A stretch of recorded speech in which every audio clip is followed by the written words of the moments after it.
Nakarating din kay Manager Wo ang tungkol sa nangyari sa raid. At inakala din ng mga ito na si Jinho ang pumatay sa dungeon boss dahil sa napakamahal na kagamitan nito. Pero naghinala din sila dahil sangkot na naman ang bida. Nagbigay ng pasalubong si Jinho dahil kumita siya sa raid kaya meron na din silang pambayad sa mga bills ng ospital. Nang kamustahin ni Gina ang nakaraan niyang raid ay naalala ng bida kung paano niya pinaslang ang mga ito. At nang uminom siya ng alak ay nalaman niyang masama ito para sa kanyang katawan. Napansin rin niyang hindi siya nalalasing. Dahil sa alak ay nagkaroon siya ng immunity buff sa mga toxic substance at nagkaroon ng regeneration. Tinawag siya ng kapatid dahil hinahanap daw siya ni Jinho. Nang magkita sila ay sinabi ni Jinho na nais niyang bumuo ng team kasama si Jinwoo pero ayaw ng bida. Ngunit nagmakaawa si Jinho na tulungan siya nitong matapos ang 19 na raid upang makakuha ng Guildmaster Permit para sa kanilang kumpanya. Ngunit nais din daw ng kanyang ama na magkaroon ng isang S-rank hunter. Giit ni Jinho na pwede daw itago ni Jinwoo ang tunay na lakas nito habang siya ang magpapanggap na tumatapos sa mga dungeon. Ipinangako din ni Jinho na kapalit ng 19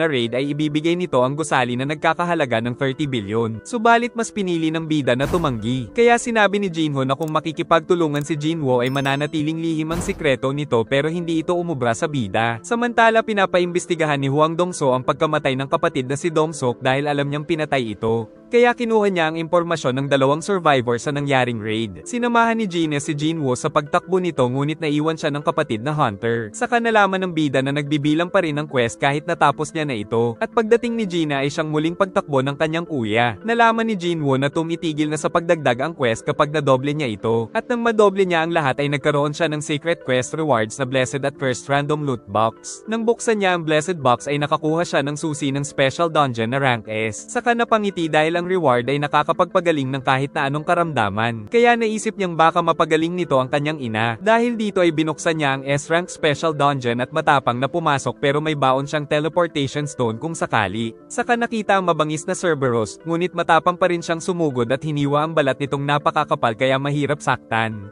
Ginamit niya na rin ang murderous intent upang mapahina ito pero nakontra ng kalaban, kaya sinaksak niya na lang ito sa mukha ngunit hindi umepekto ang debuff sa halimaw kaya naman nagawa pa nitong makagat ang kanyang kamay. Tinamaan din siya ng paa nito at nangalahati ang HP, ngunit nakailag sa susunod nitong atake. Gumamit din ng rage ang kalaban upang madoble ang mga stat nito kaya tinamaan na naman ang ating bida na tumalsik ng malayo kaya nabawasan na naman ang HP ngunit gumamit ng total recovery upang makalapit sa Cerberus saka sinaksak ang mata nito, ngunit naihagis na naman siya ng malakas patungo sa pader na sinundan pa ng isang atake nito kaya para siyang tennis ball na pinaglalaroan lang ng halimaw. Marami na siyang nawalang dugo ngunit nagpatuloy pa siyang mapinsala ng halimaw kaya pababa ng pababa ang life points. At sa muling pagsugod nito ay sinabuyan niya ng buhangin nang sa ganon ay makapagtago muna siya. Dahil sa lakas ng dungeon boss ay naisip niyang gamitin na ang teleportation stone. Ngunit nakita siya ng halimaw kaya nabitiwan nito at napatalsik.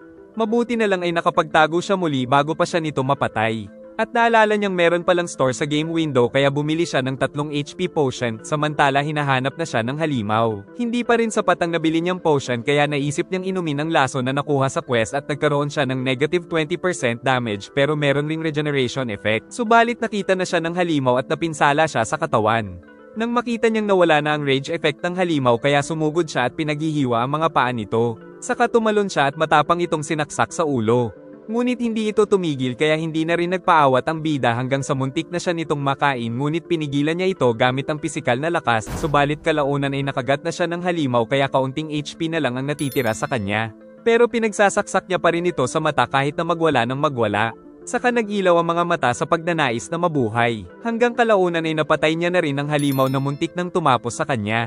Nakakuha siya ng Castle Door Key mula sa Cerberus. At nakakuha rin siya ng recipe ng Elixir of Life subalit wala pa siyang balak buksan ng susunod na gate dahil kailangan muna niyang magpalakas para hindi na ito maulit. Nalaman ni Jinwoo na ang Elixir of Life ay nakakapagpagaling ng kahit na anong sakit kaya nais niya itong buuhin at gamitin sa kanyang ina. Nakipagkita rin ng bida kay Jinho dahil payag na siyang samahan nito sa 19 na C-rank raids pero sa isang kondisyon na silang dalawa lang ang tatapos nito. Giit ni Jinho na kailangan ng 8 tao para makapasok sa dungeon. Kaya sinabi ng bida na mag-hire na lang sila ng party fillers. Isa pa ay mas lalong may impress ni Jinho ang kanyang ama kung dalawa lang silang tatapos ng mga dungeon kaya pumayag na rin si Jinho at siya na daw ang bahala sa mga party fillers. Tumatakbo si Cha Hae-in para sa kanyang daily routine. Pagkatapos ay naramdaman niyang may nanonood kaya nagpakilala ang lalaki na si Yoon Bum-hil mula sa kumpanya nila Jinho. Samantala sinasabi ng kanyang ama ang kahalagahan ngayon ng mga dungeon items kaya kailangan nilang bumuo ng sariling guild. Lalo na at mas yumayaman ang mga taong may hawak ng mga guild katulad na lang ng 5 nangungunang guild sa bansa. Ngunit alam ni Jinho na meron ding mga panganib sa pagre-recruit ng kanyang kuya ng mga S-rank hunter na meron ng mga guild. Kakatapos pa lang ng daily quest ng bida nang mapansin niyang wala na siyang nakukuhang secret quest.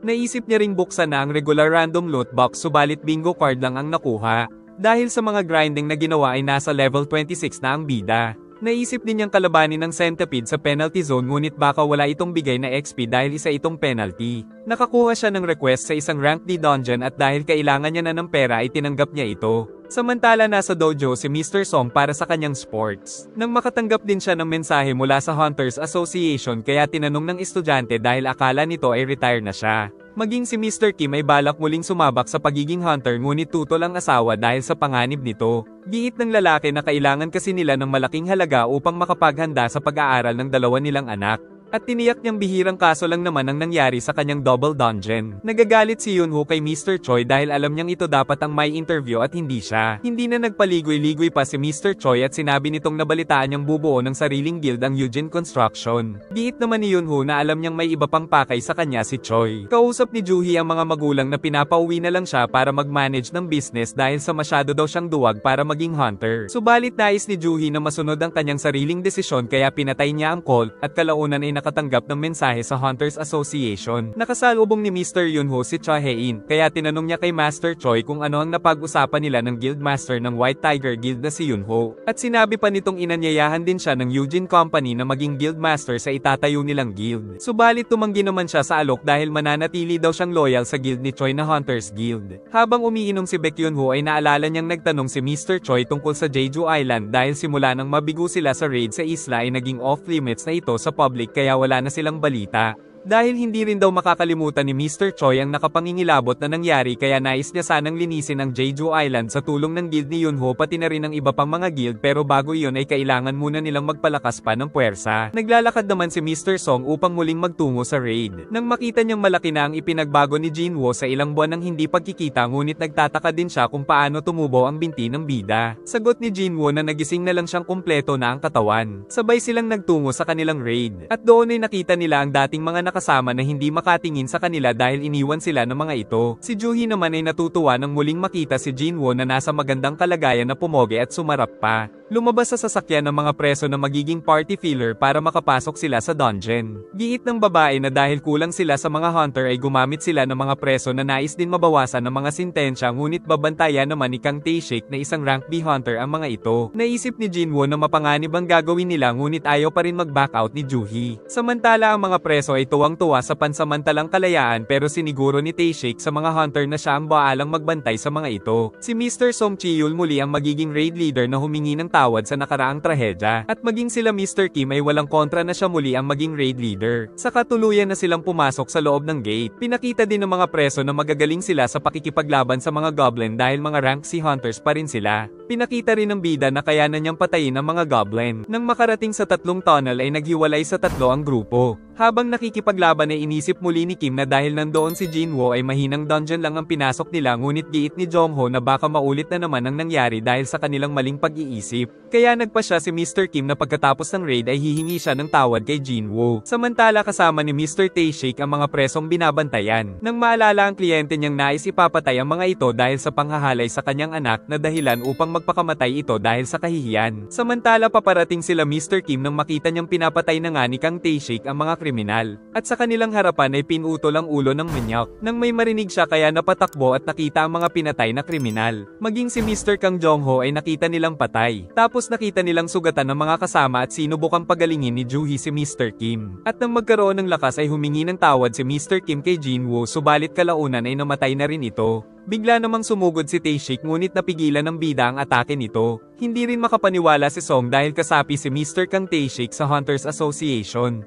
Kaya gagawa na lang daw ng alibi si Tae-shik na pinatay sila ng mga preso dahil nais tumakas ng mga ito, pero siya ay nagawang may pagtanggol ang sarili dahil mataas ang kanyang rank. Nais lumaban ni Mr. Song at nilagyan naman siya ng buff ni Juhee kaya pagsugod ni Mr. Kang ay nasalag niya ito. Saka nagawa niya itong mahiwa ngunit isa lang ilusyon. Patuloy na lumalaban si Song ngunit binabatikos nito ang paggamit niya ng espada gayong isa siyang mage hunter. Kaya sa kanilang labanan ay nahiwa ito ni Mr. Kang na pinagaling kaagad ni Juhee. Dahil dito ay si Juhee ang pinuntirya ngunit hindi siya hinayaan ni Mr. Song. Subalit si Mr. Song naman ang pinaulanan ng napakaraming atake ng Assassin Hunter hanggang sa hindi na nito kayanin. At si Juhee ay naubusan na rin ng kapangyarihan kaya tatapusin na siya ni Tae-shik. Subalit sa isang iglap ay ginamit ni Mr. Song ang mahika nito upang masunog siya. Ngunit nakaligtas pa rin ng matinik na assassin. Pero nang tatapusin na ito ay pinagtanggol siya ni Jinwoo. Kaya naisip ni Mr. Kang na itinatago lang ng bida ang kanyang tunay na lakas dahil mukhang nakatanggap siya ng second awakening na ikinagulat ng mga kasama. Palaisipan kay Mr. Kang kung paano laging nakakasurvive si Jinwoo. Tinanong ng bida kung bakit pati sila Mr. Jongho at Kim ay pinatay nito. Dahil ang katotohanan ay mahilig palang pumatay si Mr. Kang kaya tinanggap din nito ang alok ng kliyente. Nang magsimula ang matinding labanan ng dalawang assassin hunter ay hindi sila makita ng mga kasama sa sobrang bilis ng mga ito. Ngunit kumpiyansa si Mr. Kang na siya ang mananalo dahil binulag niya ng buhangin ang bida at pinaghihiwa. Dahil sa bloodlust ni Mr. Kang ay na-detect din ito ng system kaya nagkaroon ng quest na kailangan niya itong patayin.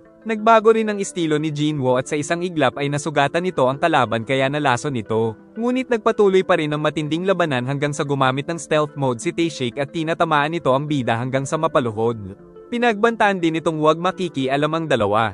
Subalit gumamit ng full recovery si Jinwoo at muling nakatayo saka nakita ang nakakatakot na aura nito at nagliwanag ang mga mata kasabay ng paglaho ng isa pang emosyon ng bida. Kaya napagtanto ni Mr. Kang na may mga napatay na rin si Jinwoo. Saka muling naglaho si Tae-shik upang ipagpatuloy ang laban. Subalit ang mga atake niya ay nakikita na ng ating bida. Ginamit na rin ni Jinwoo ang murderous intent skill upang mabawasan ng kalahati ang stat ni Mr. Kang at nakita nito ang nagliwanag ng mga mata kasabay ng pagtusok sa kanya ng bida. Kahit duguan ay pinaglalaban pa rin ni Mr. Kang ang paniniwala na sila ay isa lamang mga killing machines. Saka nagbanta si Mr. Kang na mag-ingat ito dahil alam niyang merong kapalit ang lakas na tinataglay ng bida. Natapos na rin ng bida ang quest at nakatanggap pa siya ng skill na stealth. Napagtanto naman ng bida na tama si Mr. Kang dahil habang lumalakas siya ay pakiramdam niyang merong nawawala sa kanyang pagkatao. Nagpasalamat na rin ang dalawa ngunit pinapalabas na sila dahil si Jinwoo na ang bahala sa boss ng dungeon kaya mag-isa niyang binuksan ang gate nito. Nang makita ang mga survivor ay naalala niya si Jinwoo na napakalaki ng pinagbago. Nag-enjoy ka ba? Mag-like and subscribe at pindutin ang bell para updated ka sa susunod na upload. Sana ay nagustuhan nyo at mag-like and subscribe ka na rin para muha-muha chup chup.